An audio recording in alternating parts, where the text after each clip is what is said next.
নমস্কার বন্ধুরা, আমি অর্পণা। আপনারা সবাই কেমন আছেন? আশা করছি খুব ভালো আছেন। আমিও খুব ভালো আছি। আজকে নিয়ে এসেছি আপনাদের সামনে একটি টক ঝাল মিষ্টি আমের আচারের রেসিপি। আশা করছি আপনাদের খুব ভালো লাগবে। বাড়ির গাছেরই আমগুলো প্রথমে ধুয়ে কেটে নিচ্ছি। এরকম সাইজের কাটবেন, তাহলে লঙ্কা, লবণ যেগুলো আছে সেগুলো ভালোভাবে মশলাগুলো ঢুকবে। এভাবে কেটে তারপরে যা যা লাগবে সেগুলো দিয়ে দিচ্ছি। একটু পরিমাণ মতো লবণ, পরিমাণ মতো হলুদ, আপনারা চাইলে কম বেশি দিতেই পারেন। একটু লঙ্কার গুঁড়ি কালারের জন্য। মাখানো হয়ে গেছে, এবারে রোদ্রে দিয়ে দেব। রোদ্রে একদিনের জন্য দিলে ভালো হয়। আমি বিকেলবেলাতেই বানিয়ে নিয়েছিলাম, যেহেতু রসটা টেনে গেছিলো। আপনারা চাইলে দুদিনও শুকাতে পারেন। যদি রোদ ভালো থাকে তাহলে একদিনেই হয়ে যায়। যদি রোদ ভালো না থাকে তাহলে দুদিন শুকিয়ে নেবেন। রোদে দিয়ে দিয়েছি।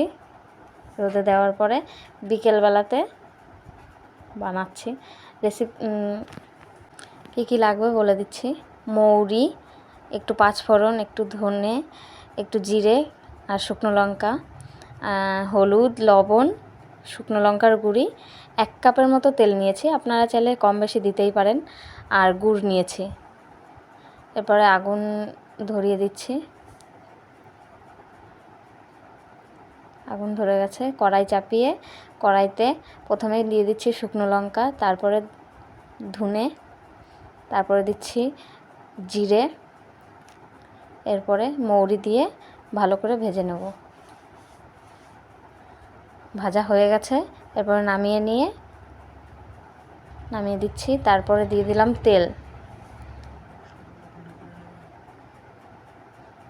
তেল দেওয়ার পরে পাঁচফোড়নটা দিয়ে দিলাম। তেল গরম হয়ে গেছে, দিয়ে দিলাম আমগুলো। আম দেওয়ার পরে একটু কষিয়ে নেব আমটা ভালো করে, নেড়ে চেড়ে কষিয়ে নিচ্ছি। এরপরে দিচ্ছি লঙ্কা গুঁড়ো। লঙ্কা গুঁড়ো দেওয়ার পরে হলুদ গুঁড়ো দিয়ে দিলাম। দিচ্ছি লবণ স্বাদ মতো। লবণ দিয়ে এরপরে ভালো করে নেড়ে চেড়ে ভালো করে কষিয়ে নিচ্ছি। এরপরে দিয়ে দিলাম 5 মিনিটের মতো কষানোর পরে দিয়ে দিচ্ছি গুড়।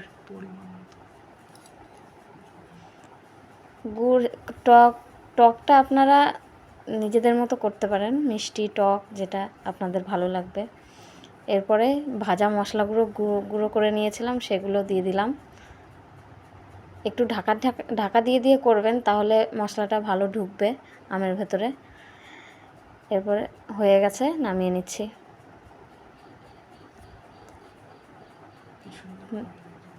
একবার কালারটা দেখুন কি সুন্দর এসছে। কালারটা দেখেই লোভ লেগে যাবে। আপনারা এরকম বাড়িতে করে দেখবেন, খুব ভালো লাগে।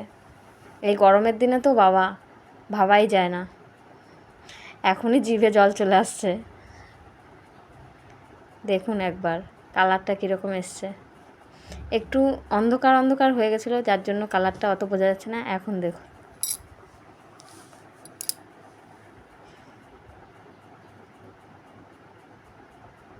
উফ, দারুণ দারুণ। আমার তো এখনও জিভে জল আসছে।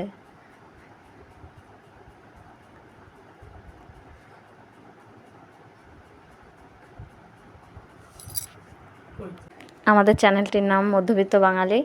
আশা করছি খুব ভালো লাগলো। লাইক, কমেন্ট, শেয়ার, সাবস্ক্রাইব করতে অবশ্যই ভুলবেন না।